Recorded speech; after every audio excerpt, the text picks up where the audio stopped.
le Christ, bonjour et bienvenue à sa méditation en ce samedi où nous célébrons la fête, la mémoire de Saint Augustin, un des saints africains. Paradoxalement à ce que certains disent, c'est un saint africain et il y en a beaucoup d'autres de prestigieuses factures aussi. Aujourd'hui, nous écoutons la parabole des talents, une parabole fameuse que nous connaissons bien. Et il nous raconte l'histoire de ce patron, effectivement, qui va en voyage et qui confie à ses disciples des talents.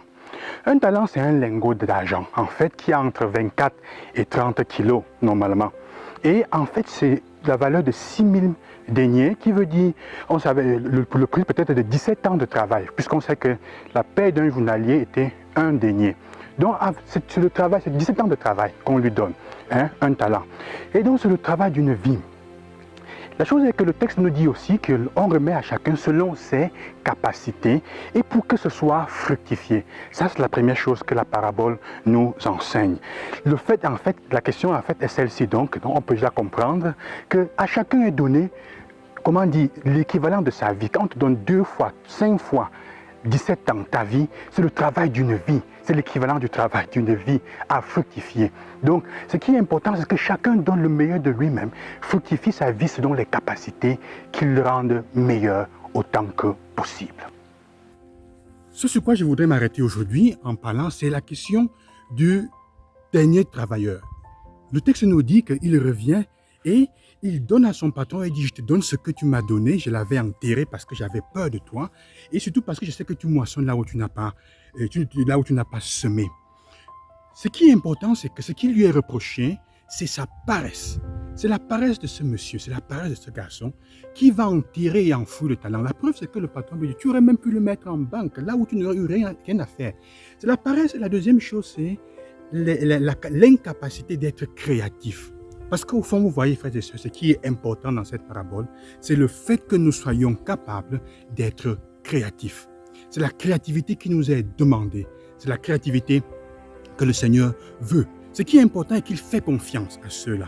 Il te donne ta vie, il te remet ce que tu as et il veut que tu lui acceptes la confiance qu'il te donne. La preuve, c'est quoi? C'est que la relation que tu as qui est un talent, les personnes que tu as qui sont dans ta vie même, tu puisses la faire fructifier, tu puisses travailler de manière que ça produise un fruit d'amour et de cohésion comme il se doit. Donc il enterre ce qu'il est, il enterre ce qu'il a et ce qu'on lui donne des autres. C'est ça un peu la question de la paresse. On pourrait donc conclure ce moment en disant simplement que, frères et sœurs, quel que soit ce que tu fais, si au lieu de fructifier, si tu te caches, si ton engagement dans la communauté n'est pas sérieux, ce n'est pas sérieux. Si alors tu penses qu'avec le minimum que tu as, la paresse t'empêche de donner le meilleur de toi-même, de t'engager dans la communauté, ça ne va pas te servir. Alors la question que je pose aujourd'hui est à quel niveau est ta paresse aujourd'hui spirituellement? Quelle est ta paresse? Dans quel domaine est-ce que tu es en train d'enterrer le talent de ta vie, de ne rien faire pour porter du fruit avec ce qui t'a été donné? Dans ta communauté, ce n'est pas une question d'argent. Ce n'est pas une question d'argent avant tout ou économique. C'est une question de ta vie. Qu'est-ce que tu en fais en ce moment? Et la paresse est le péché le plus grave en ce moment que nous puissions nous toucher. C'est la chose avec laquelle qui nous empêche de faire le minimum. Elle nous fait faire le minimum. Tu vas à l'église, tu t'assois et ça suffit. Mais si tu ne fais rien d'autre, si tu ne te prodigues pas, si tu ne t'engages pas dans la communauté pour faire grandir ta foi et autre chose, ça reste éteint. Et après tu te plains.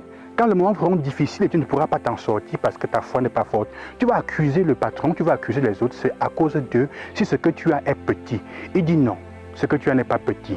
Et on pourrait terminer cette parabole en disant, si celui-ci était venu dire au Seigneur, Seigneur, j'ai essayé et ça a été volé, j'ai tout perdu. Le Seigneur lui aurait dit, entre dans la joie de ton maître parce que tu m'as fait confiance et quand même tu as essayé. Le Seigneur demande que nous essayions dans notre situation et dans nos vies. Ne laissons pas pourrir ce qui nous a été donné, notre vie, et ne laissons pas la paresse spirituelle nous gagner. Engage-toi dans ta communauté là où tu es. Bonne journée, que le Seigneur vous accompagne. Loué soit Jésus-Christ et à demain.